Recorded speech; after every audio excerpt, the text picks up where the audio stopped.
بيقول صاحبك هو صندوقك الاسود، طلع لي حاجه من الصندوق الاسود. طب ما انت كده هتتفتحي. ايه ده؟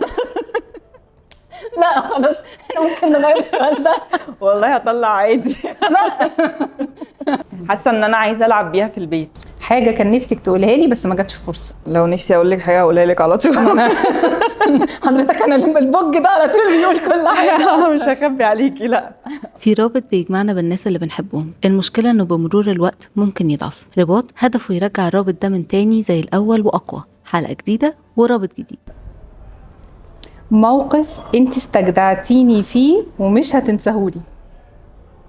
هو حاجات كتير بصراحه. انت اساسا ندله. انا مش عارفه انا عارفاكي ليه. لا مش هينفع اقول حاجه مش حقيقيه، بس هي حاجات فعلا كتير. يعني في كل المواقف اللي هي مثلا بتبقى صعبة أو سهلة، يعني حتى لو حاجة تافهة اللي هو مثلا مجرد هرموناتي طافحة عليا.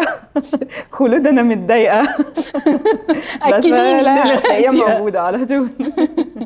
انت اللي هتسالي. طيب، أوصفي صداقتنا في كلمة. أنا متحمسة أعرف بصراحة. انت عارفاها. إيه؟ مرايتي. أيوه ماشي. أيوة. ماشي. اغرب موقف اتحطينا فيه او حصل لنا، تقريبا الراجل بتاع الظابط ده. بصي، هو أنا مش فاكرة قوي موقف واحد، بس اللي بلاحظه يعني إن إحنا طول ما إحنا مع بعض بيحصل حاجات غريبة. يعني مثلا قابل حد صديقي او صديقتي مثلا من وانا في كي جي 2 الاقيها عارفه خلود، اللي هو ازاي يعني. الحوار يتقلب بقى حصلت. انه انت فين يعني. بيتقلب. حصلت ازاي؟ فطول ما احنا ماشيين مع بعض بيحصل مواقف غريبه حلوه، يعني مواقف حلوه مش وحشه. موقف حصل لنا مع بعض في سفريه وعمرك ما هتنسيه. انا بالنسبه لي سفريه عمره دي كانت فيها حاجات غريبه يعني، بس ما ينفعش تضحكي يعني. بس يعني كان مثلا ممكن يكون اللاين جاي لو في الروضه، واول ما نيجي احنا نعدي الخط يتقفل دايما ورانا. ندخل مثلا عند المسجد النبوي في الصلاه مش عارفه ايه، اول ما احنا ندخل يقوم الباب مقفول، فتحس ان هو كان ربنا سالك لنا هو الطريق ربنا يعني. كان الحمد مودينا، لله. هو اللي ودينا يعني. أيوة، فدي كانت حقيقة. بالنسبه لي حاجات غريبه يعني. ايوه. موقف كان ممكن يخسرنا بعض بس قدرنا نعدي منه. سو عامة مفيش مواقف هتقدر تخسرنا بعض ان شاء الله يعني، او كل حاجة بربنا. علشان انا شايفة ان احنا اللي عمل كده ان احنا من اول ما عرفنا بعض وقررنا ان احنا نبقى بنعمل بيزنس مع بعض، وبعد كده بقينا اصحاب موجودين مع بعض كل يوم، ان احنا مدخلين ربنا في الطرف ثالث معانا شريكنا دايما. الثالث. ولو في حاجة ضايقتني مثلا بروح اقول يعني باجي اقول لك على طول. مش بسيب الشيطان بقى يقعد يشتغل بقى نخزن بقى، هشيل جوايا. هقول لك على طول عشان افهم الصح من الغلط. احكي عن فترة كانت صعبة وانا وقفت جنبك فيها. كتير يا منى، كتير كتير. اخرها لما كل ما ازعل بتوديني اكل ايس كريم يعني دي حاجه لوحدها انت عارفاها. عشان انا لما بتضايق بحب اكل ايس كريم، فلاقي منى تيجي ناكل ايس كريم. اول ما تلاقيني قاعده دخلت دراما كوين في نفسي. ايوه. حاجه بعملها بتضايقك مني، انا عارفاها.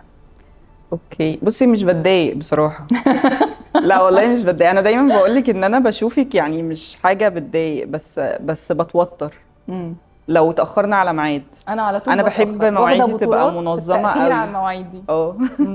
وانا بحب، بس اقولك على ميزة في الموضوع ده. ايه؟ ان انا بتوتر قبل المواعيد قوي، وانتي بحس الدنيا بيس، فانتي خدت منك حتة كده اللي هو مش هيحصل حاجة. ايه يعني ايه يعني لو اتأخرت قشطة عادي. هتعدي بضحكة خلاص يعني الموضوع بيسلك. ففيها حتة حلوة برضه. الحمد لله. الحمد لله. سؤالك. حاجة نفسك تغيريها في شخصيتي. ده وانا بحبك كده على بعضك شاكب راكب يا معلم. يعني عشان بس نبقى متفقين. واخداكي بكل حاجة. بس بزعل لما بلاقيكي بتدخلي قوقعتك وانا مش عارفة اجيلك، بس بحب اديكي مساحتك يعني. مؤخرا كنت بزعل، دلوقتي لا خلاص. أيوة. انا عرفت. هحاول ان انا ما ادخلش القوقعة تاني. ما تزعليش، ادخلي براحتك. ايه احلى هدية جبتها لك؟ الميزة فيكي ان انتي بتجيبي لي الهدية بتبقى سيزونال مع المناسبة. يعني مثلا تبقى حاجة فعلا انا عايزاها دلوقتي حالا، فاللي هو انتي لو ما كنتيش جبتيها انا هجيبها بكرة، فبتلحقيني قبل ما اجيبها بكرة. وبجيبها لك قبل الميعاد دايما، مش عارفة ليه. نفسي مرة ابقى مديها لك في وقتها. ما انتي عشان انتي دايما بتأخري على مواعيدك، فانتي بتاخدي بالك قوي بقى انك تجيبي لي الحاجة قبل ميعادها. فدي ميزة. طب ايه احلى هدية برضه؟ يعني مثلا اخر هديه لما جبت عربيه جديده، جبتي لي دواسات العربيه وقعدت ادور عليها كتير ما كانتش موجوده، ما اعرفش انت جبتيها منين بقى، عشان كل شويه اسالك السؤال ده وما بقاش عارفه. خبايا مش هينفع اقولها لك. مش عارفه والله جبتيها منين لحد دلوقتي. انا اللي اسال. حاجه عبيطه عملتها لك بس اثرت فيكي جدا. لما مره جبت لي ميفيدا. اوكي. انا كنت قاعده متضايقه قوي عشان كانت في حاجه حصلت. مش فاكره حاجه بس ذاكرها لقيتك جايبه لي قهوه. قلت لي انا جبت لك قهوه عشان نشربها مع بعض، وقعدتي معايا ساعتها شويه وقلتي انا جعانه. قلت لك طب يلا سايبتيني كل حاجه ورحنا كلنا. انا بعمل الحركه دي كتير قوي عشان كده مش هفتكر. فدي كان اول مره عملتيها بالنسبه لي، حبيتها عشان تعرفين. ايوه. ايه اكتر حاجه مميزه في صحوبيتنا؟ اكتر حاجه في حاجه مميزه قوي. ايه بجد والله؟ ايه يعني هقولك. انا هحاول اعبر عن الحاجه اللي بحسها. الحاجه المميزه ان احنا لما مثلا انت بتتسحلي في شغل وانا بتسحل في شغل، احنا في الاخر بنخلص شغلنا يعني مع بعض. وتحسي ان الدنيا بقت ستيبل كده، مفيش فيها تطوير ولا تجديد. لازم نتقابل عشان يحصل ستيب جديده. فوانس ان احنا اتقابلنا بيحصل فعلا طفره في الحياه. تحسي ان في ستيب نطينا كده، كذا ستيب مع بعض. يعني لما بنعمل حاجه مع بعض بتبقى مختلفه غير لما كل واحد بيبقى شغال لوحده. ايوه الحمد لله. بس فلما بزهق بقى من وتيره الحياه بتجيلي بقى عشان نعمل حاجه جديده. يلا نفس بينا. الكلام. ايوه. فاكره اول هديه جبتها لك؟ انا مش فاكره، انت لو فاكره يبقى تمام قوي. ايه بقى؟ لما كنا بنعمل انا وانتي اوردر شي ان. كنت انا عايزه انزل الجيم. رحت جبتي لي 2 جامب سوت، قال يعني عشان تحفزيني، وانا رحت برضو دفعت فلوس الجيم وما روحتش بقى. بس انا اهم حاجه النيه بتاعتنا احنا الاثنين. اهم حاجه اشترينا كل حاجه وكل حاجه تمام. دي اهم حاجه. هل انا صديق السفر المثالي بالنسبه لك؟ بصي يعني عارفه ليه؟ عشان بتسيبيني اعمل اللي انا عايزاه. يعني لو هي نايمه مثلا وانا عايزه انزل، لو انت نايمه وانا عايزه انزل هنزل واسيبك عادي، مش هتزعل يعني. تمام. انا في العمره بجد اصحى ما الاقيش منى جنبي، فلاقيها هي في المسجد، انزل انا بقى المسجد هي تطلع. فاحنا في العمره كنا مع بعض بس هي في المسجد وانا نايمه. اهم حاجه ان كل واحد سايب التاني براحته في سبيس. المشكله بقى لما اهلي يكلموني ادعي لي، فبقول لمنى ادعي لهم نفسي اروح المسجد. كنت بدعي لهم والله. قلديني. ايه؟ قلديني كده مش دلوقتي.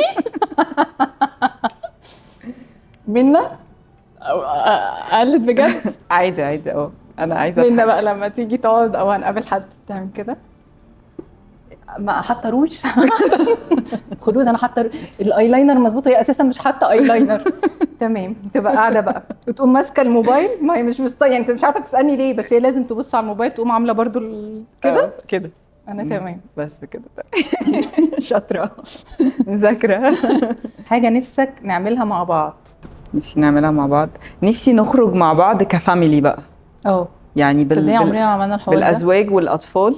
وكتير يبقى دي حاجه في اللايف ستايل بتاعتنا. يعني حاجه نفسي اضيفها للحياه عموما. انت عارفه ان انا يروحوا تمارين وانا كده تمارين مع بعض بقى، يعملوا كل حاجه مع بعض، يبقوا صحاب هم كمان يعني. أيوة الجيل التاني ده يبقوا اخوات مع بعض. ياسين.